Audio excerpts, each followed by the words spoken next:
Hey everyone, welcome into Picks and Parlays Power Hour. I am your host, Hannah Mears. You can follow me on Twitter at @HannahMears_ right there for more of my information and my daily picks. I give a Mearsy minute on a daily basis, but better yet, like, subscribe, ring the bell for notifications for picks and parlays to make sure you don't miss a single second of what we've got going on. Also, don't forget about a little something called NoHouseAdvantage.com. NoHouseAdvantage.com is one of the most dynamic fantasy sports platforms in the game. They are changing the game with how things are run as well. So don't forget to check out nohouseadvantage.com to use the promo code PNP at nohouseadvantage.com or download the app. We all love those apps.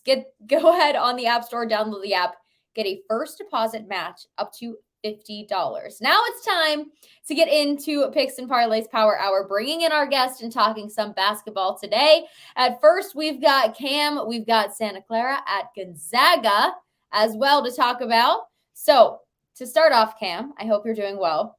This is the second meeting between these two teams. The first time Gonzaga won, I believe. So they're favored here at minus 13.5, total at 159. So tell me what you're thinking.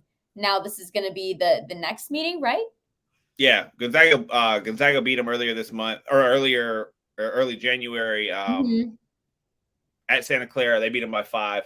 But since then, Gonzaga, they lost to LMU a couple games ago, but they just beat the hell out of Portland. They beat up on Pacific, and Santa Clara just lost to Pacific. But more than anything, Santa Clara lost by 19 2 games ago to St. Mary's. And to us, that's an issue. Gonzaga is playing much better basketball. They look much better. They play immaculately at home, and they're averaging 11 points more per game. Both teams allow about the same amount, but I just think Gonzaga's going to roll. Gonzaga's figuring it out. They've turned it on. They're number 12 in the nation. They're 18-4.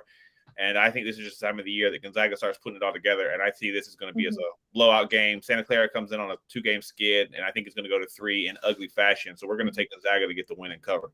Yeah, especially when they won the first time, now coming back. And when you're already heating up a little bit throughout the season, you've got to take that momentum with you as well. Look how intimidating that little Bulldog mascot is. Come on. Who's going to be playing the Bulldogs right now, right? Don't want to get in the way of that. So the Gonzaga Bulldogs you're taking at minus 13.5. Now, that's the college sphere of what's going on. But let's move into the NBA. I actually had a bet on this game on my Mearsy minute. So Pelicans at Mavericks. The Mavs favored at minus 4.5. The total at 223.5. The Pelicans, I think did they win before already? The first time these two teams met, and weren't the Pelicans leading the Western Conference at one point? And they've been on a skid, man. Yeah, it's been bad. I want to say this is the third meeting between these two teams, and it's 1-1. The Pelicans won the very first one back in October by 2. Yeah. But the Pelicans, they're struggling. They've had the injury bug. Brandon Ingram has started playing again, but he hasn't really made that much of a difference. They've been blasted in their last 2 games. Dallas is winning. There's going to be no Christian Wood in this game, but I like the over. I like the over in bunches. New Orleans can't really stop anybody, and New Orleans has the mindset right now as their guys are trying to work their way back into the lineup. It seems like New Orleans is just going for the we're going to try to outscore you method, and it's not working. Luka is going crazy, 40 balls, 50 balls. I think it's going to continue here. Dallas is the better team. I do think Dallas will get the win. They may cover. But 223.5, I don't think that's enough. Both of these teams score in bunches, and I think that's what's going to happen in this game, prime time. I think it's just going to be running and gunning, and I'm going to take the over as I think this game will get into the 230s. Yeah, the last thing you want to do when you've lost 9 straight and are on a skid is walk into go play an on fire Luka Doncic in Dallas. That's for sure. So I do like what you're talking about there, because the Mavs do sometimes struggle on defense. So if the Pelicans are going to take that approach, it might pay off for them.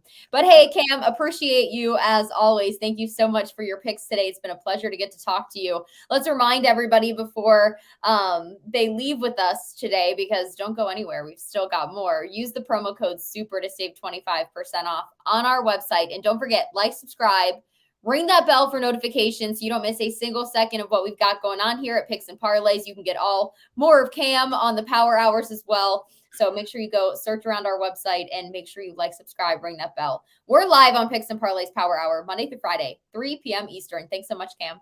Of course. See you soon. All right, everyone. Thanks for hanging around with us on Picks and Parlays Power Hour, but don't go anywhere just yet. I've got another guest on with us. How you doing, Dan the Man? Doing good. It's been a while since we've done a show together. So hopefully you bring me some good luck here and give me some winners here. Listen, I hope I have some good luck. If anyone's wondering what the look is that I've got going on, I've been like breaking out in rashes on my face where like under the eyes, like red. So I need some of your good luck and good looks here, Dan. Washington at UCLA. UCLA favored at -17.5. The total at 136.5. UCLA handled business the first time, 74-49. And UCLA is 11-0 at home right now. So do they continue to take care of business here against Washington? Yeah, I think so. Yeah, but this will be the first home game for the Bruins since January 14th. So, let's get back to the friendly confines of Pauley Pavilion here. They're 14-4 overall, 8-2 in the Pac-12, and they have lost their last two games in the Pac-12 on the road. So I think they want to make a statement here and try to maintain that lead in the Pac-12. As you mentioned, they're 11-0 at home this season, and these two teams did play on New Year's Day, and it wasn't a happy New Year for Washington, as you said, the Bruins dominated on their home court, and I just don't see why things should change here when they go on the road. The Huskies are just 13-10 this season, 5-7 in conference. They just lost by 23 on Saturday to Arizona. I think UCLA is probably a better team than Arizona. The favorite in this one's 8-3. The last 11 times these two teams have played. It's a lot of points. But it's a lot of points for a reason. UCLA is, ranked 9th in the country, and Washington's just not a very good basketball team. So I'm going to lay the points in this one and look for a rout. Yeah, UCLA is going to be craving to be back at home, like you were saying. Haven't played there in a little bit, but they've been great there so far this season. So the Bruins at -17.5 was what you like in the NCAA sphere right now. But let's transition into the NBA. Warriors at Nuggets. Nuggets favored at -12, the total at 232. Now the Warriors are 5-2 against the spread since January, but the Nuggets right now lead the league in win percentage. So is this a little bit too much, though, you think? Is -12 too much against the Warriors? Yeah, well, this is why one reason I don't like betting the NBA a lot, because it's the second game of a back-to-back for Golden State, and it's Steve Kerr. As if he sticks to plans, you can probably see Klay Thompson or Andrew Wiggins sit this one out, if not both of them. Kerr likes to rest his players in the second game of back-to-backs, especially as banged up as the Warriors have been. The Nuggets covering the spread in 3 straight games against Golden State. They're 8-3-1 against the spread in the previous 12 games at home.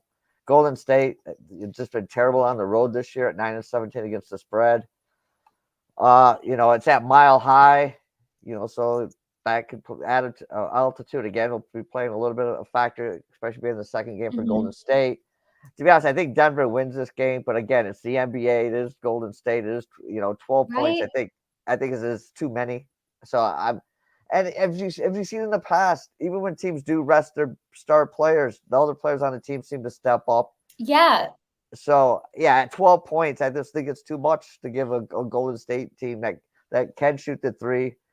And I think they can keep it close. I'm not sure they'll win this game. I don't think they'll win this game outright. But, yeah, I think they'll keep it within the 12.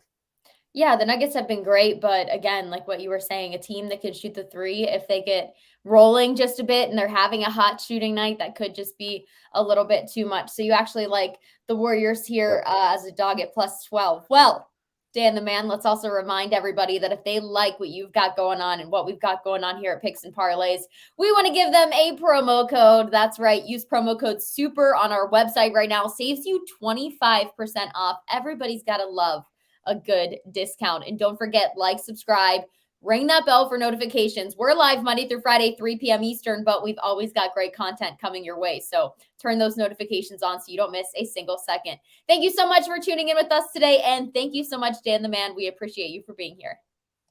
Thank you.